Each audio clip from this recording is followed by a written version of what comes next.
దేవుడు అనేటప్పటికీ దేవునికి కొన్ని క్వాలిటీస్ ఉన్నాయి. దేవుడు ఎవరు అని మనం ఆలోచిస్తే దేవుడు ఎవరు అయి ఉండాలంటే దేవుడు మొట్టమొదటిగా సృష్టికర్త అయి ఉండాలా.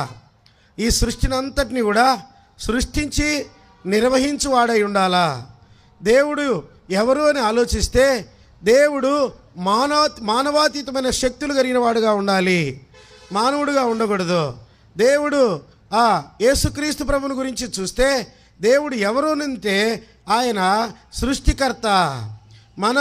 మరి ఆయన ఆది సంభూతుడుగా మరి యోహాను సువార్తలో అంటాడు, ఆది యందు వాక్యముండును, వాక్యము దేవుని యొద్దనును, వాక్యము దేవుడైండును, ఆయన లేకుండా ఏది కలిగిందంతా కూడా ఆయనతోనే కలిగింది. అనగా సృష్టికర్త అయినటువంటి వాడుగా ఉండాలి. మరి దేవుడు ఎవరు అని అంటే ఆయన సృష్టికర్త అయి ఉండాలి, మానవాతీతమైన శక్తులు కలిగి ఉండాలి. యేసుక్రీస్తు ప్రభు ఈ లోకంలో ఉన్నప్పుడు మరి చనిపోయిన వారిని లేపాడు. చనిపోయిన 3 రోజులు కుళ్ళు కడుతున్నటువంటి లాజర్ను లేపాడు.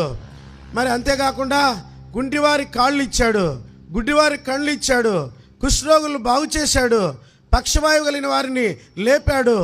అనేకమైనటువంటి మరి మందిని చనిపోయిన వారిని లేపుతా వచ్చినాడు. అనేకమైనటువంటి సూచక్రియలు అద్భుతాలు చేస్తూ వచ్చాడు. గాలిని సముద్రాన్ని ఒక్క మాట చేత అణచగలుగుతూ వచ్చినాడు. సముద్రము నిమ్మలపరుస్తూ వచ్చినాడు. మరి ప్రకృతి మీద ఆయనకు అధికారం ఉంది. మరి అనేకమైనటువంటి వ్యాధుల మీద ఆయనకు అధికారం ఉంది. అనేకమైనటువంటి దయ్యాలు, చీకటి అంధకార శక్తులను ఆయన మాట ద్వారా పారదోలుతా వచ్చినాడు.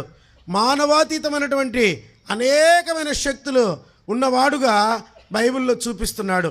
కాబట్టి యేసుక్రీస్తు ప్రభు సృష్టికర్తే కాదు, యేసుక్రీస్తు ప్రభు సృష్టి నిర్వహించువాడే కాదు, యేసుక్రీస్తు ప్రభు మానవాతీతమైనటువంటి శక్తులు కలిగిన వాడుగా ఉన్నాడు. అంతేకాకుండా యేసుక్రీస్తు ప్రభు బైబిల్ ఏం చెప్తుందంటే అద్వితీయ సత్యదేవుడు, ఆయనే నిజమైనటువంటి దేవుడు, ఆయన ఒక్కగానటువంటి దేవుడు, ఆయన ఒకడై ఉన్నటువంటి దేవుడు అని బైబిల్ గ్రంథం ప్రకటిస్తూ ఉంటుంది.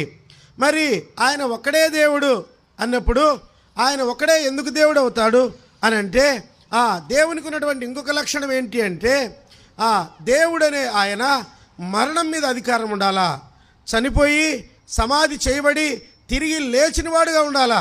ఈ లోకంలో ఎంతోమంది దేవుళ్ళు అనిపించుకున్న వాళ్ళు, ఎంతోమంది మరి జపతపాలు చేసినటువంటి వారు, ఎంతోమంది రాజులు, ఎంతోమంది స్కాలర్లు, ఎంతోమంది సైంటిస్టులు, ఎంతోమంది దేశభక్తులు, ఎంతోమంది పోరాట యోధులు, రాజులు, గనులు ఎంతోమంది ఈ లోకంలో ఉన్నారు. వాళ్ళు చనిపోయినారు, వాళ్ళు సమాధుల్లో కుళ్ళు కొడుతున్నారు, కుళ్ళిపోయినారు, ఏ ఒక్కరు కూడా లేలా. అయితే యేసుక్రీస్తు ప్రభు చనిపోయి సమాధి చేయబడి 3వ దినాన ముందుగానే ఆయన చెప్పినట్టుగానే ఆయన లేస్తా వచ్చాడు.